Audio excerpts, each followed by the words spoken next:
So I've shared a lot of exercises on this channel that target areas that are often problematic for musicians. So shoulders, wrists, neck, etc. And it can be really helpful to strengthen and build mobility in these areas for sure. But it's also important to recognize that our whole body function has an impact on the function of all the parts. So I'm calling this the best upper body mobility exercise that you're probably not doing.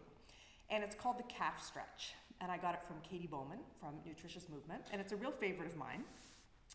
So what you do, I've got a rolled yoga mat here. You could use like a blanket, a rolled blanket, or a thick book or something. I'm going to step the ball of one foot. So the heel of the foot is on the floor, the ball of the foot is on the mat. So I've got a little bit of a stretch in my calf.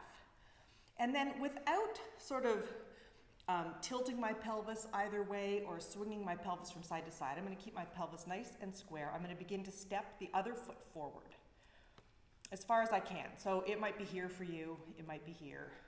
I practice this a lot, so I can go to here. And this is a sort of configuration we use a lot in walking, for example. And particularly if you live in St. John's, Newfoundland, where you're doing a lot of walking uphill. And so what I am checking to see is the tightness in the lower leg on my back leg preventing me from stepping forward. So if my lower leg is really tight, I actually can't get this foot forward without doing all kinds of wacky stuff upstream. So what does this mean for your shoulders, neck, upper body? I'm going to link a couple of articles and a podcast that are going to explain this a little bit more fully. But in a nutshell, if there's restriction in the movement of the lower body, the upper body kind of has to put on the brakes every time you take a step so that your upper body isn't kind of whipping around when you take a step.